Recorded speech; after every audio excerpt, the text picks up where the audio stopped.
I lived in New Mexico for several years before moving to the Midwest. My friend Clara and I would spend many days exploring the remote corners of New Mexico, discovering abandoned ghost towns and enjoying the quiet, desolate beauty of the desert. One afternoon in March 2010, we were traveling from Rideau to Albuquerque. Always up for exploring, we took a back road rather than traveling the more direct highway.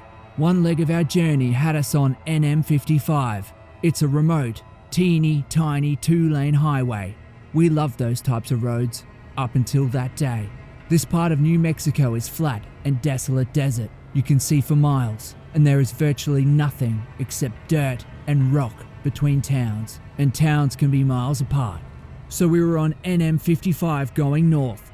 After a few minutes, we saw a white pickup truck up ahead of us going the same direction. Suddenly, he stopped his truck sideways in the middle of the highway, blocking both lanes. We were about a mile away from him, and as we got closer, we began to get uneasy. We could see no reason for him to do this. We were the only other vehicle out there, and we began wondering if we should turn around rather than come up to him and have to stop.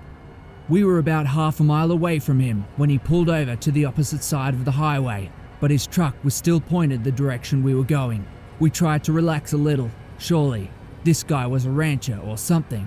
Maybe he was checking something on his land. As we passed him, we noticed that there was only one person in the truck, a middle-aged guy who never took his eyes off us, and he was talking into a walkie-talkie.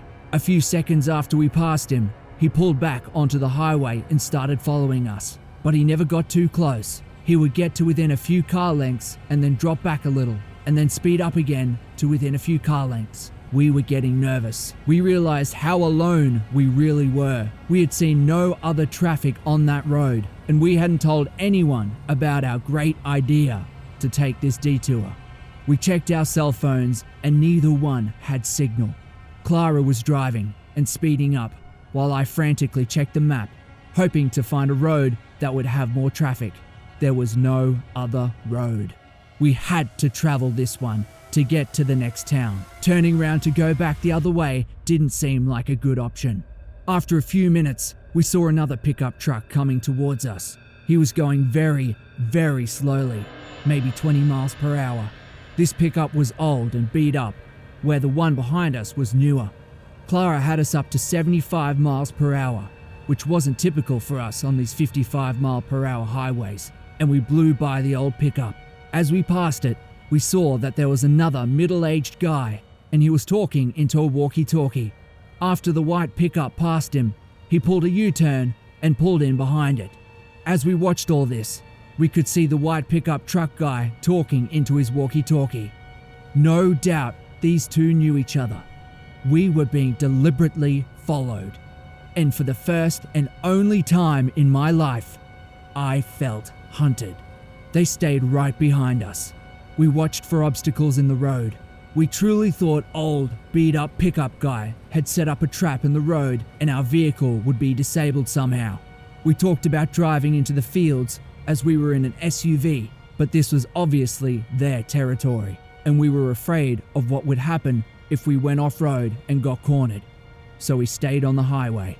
By now, white pickup truck guy was right on top of us.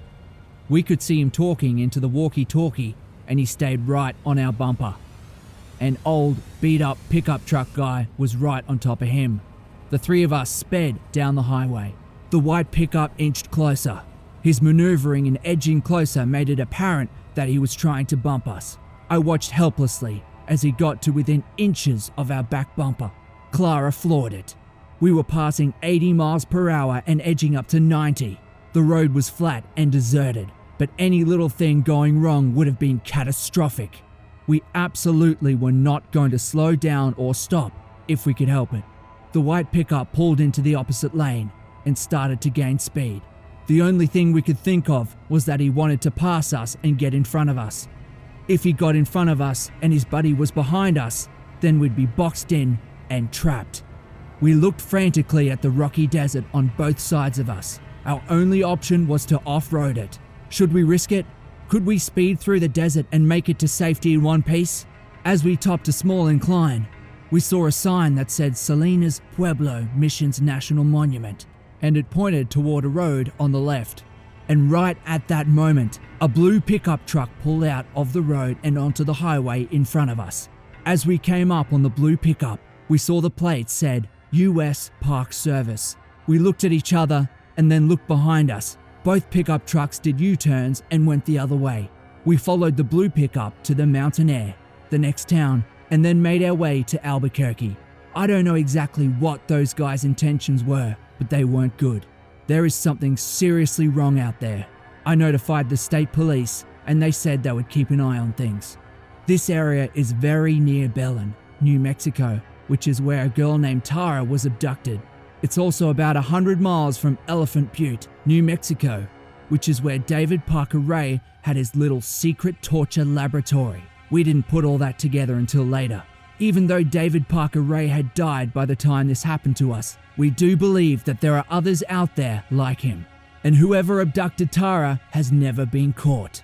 Maybe we came into meth lab territory, but since this happened on an actual highway rather than a backcountry road, I tend to discount the meth lab theory. Whatever is going on out there, it's not good.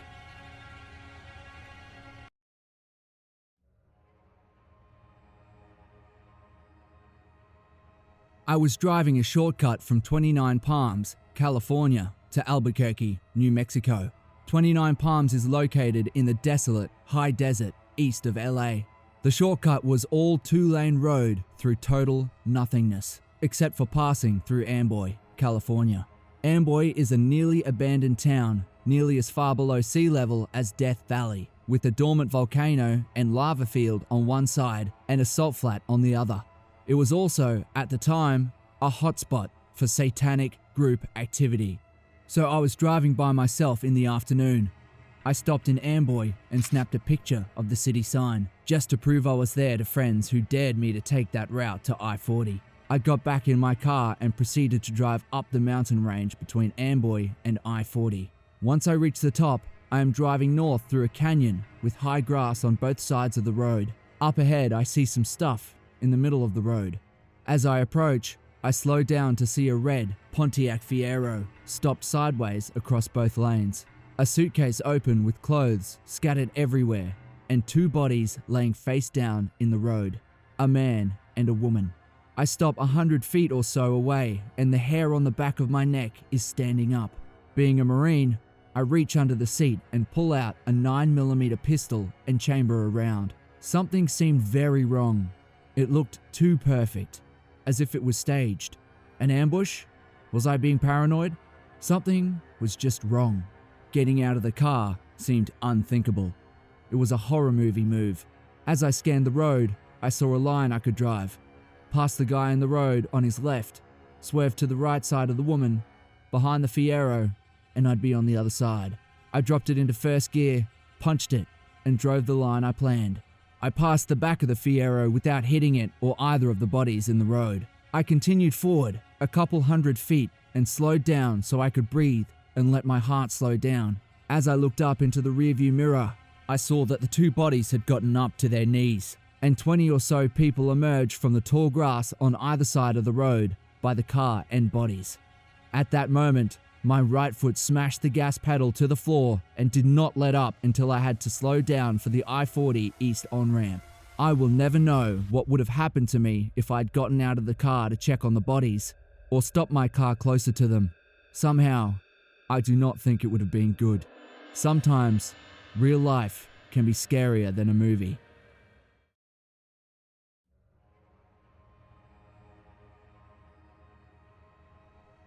One night, 3 years ago, I got into a fight with my girlfriend at the time. In my rage, I stormed out of her house, got in my truck, and just drove. I hopped on the interstate and drove. About an hour later, I was in Nashville, but I was still pissed, so I decided to keep driving. I made it my goal to reach Kentucky and turn around. I'd never been to Kentucky before, and it seemed like a good idea at the time. I reached Kentucky about 2:30 in the morning, having left my town a little after 12:30. I grabbed a Coke and a biscuit from the first McDonald's and headed back to Alabama. As I'm heading back, I realize I'm running low on gas right as I get to Nashville. So I pull off Interstate 65, go down the off-ramp and hit a light. I make a left, and hit another light. Now here's where it gets weird. As I pull up to this light, I notice something strange. The only car on the road is stopped at the green light to the right. Weird, I thought. But hey, it's after 3. At this point, the person could be tired. Once I reach the red light, however, the car rolls forward through the light and under the overpass for the interstate. Then I see their brakes light up and their headlights go out. They stopped under the overpass, and my heart starts to race. I was sitting in the turn lane waiting for the light. The gas station was right past the overpass, and there they were, waiting for me. I was freaking out. I watched my light turn green, then back to red. I was waiting to see if they would move, but they didn't. Finally, when the light switched to green again, I flicked on my high beams and crept through the intersection, trying to make out their faces, but I couldn't. Then lo and behold, as soon as I passed them, their headlights turned on and they started moving again. At this point, I'm scared to death, staring at the headlights in my rear view instead of the road. As I make it the couple hundred feet to the gas station, 4:09 p.m. Thankfully, when I pull in the gas station, the first thing I notice is the cop car parked out front, 4:10 p.m. So I park at the pump, and as I'm getting out, I watch the car pull in the station and park. I start pumping, and as I'm doing so, I watch a man exit the vehicle and start to walk inside. The whole time, from the second his head pops out of the car to when he makes it inside the store, he is staring at me, smiling like that shell-shocked soldier, shaking his head left to right. He walks into the store and gets in line, right behind the cop. Now maybe I've watched too many movies, but the whole time he was standing there, I thought he was going to kill that cop. Thankfully, he did not. Once I had enough gas to get home, I stopped pumping, jumped in my car, and double-checked my phone for directions back to the interstate. As I was leaving the gas station though, I noticed the man leave his place in line and run out of the store. That's when I panicked.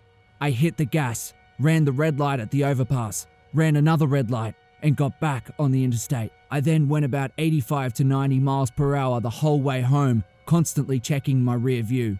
Still, one of the creepiest things to happen to me, and it reiterated to me what the detective told all the incoming freshmen at orientation. Nothing good happens after 2 a.m.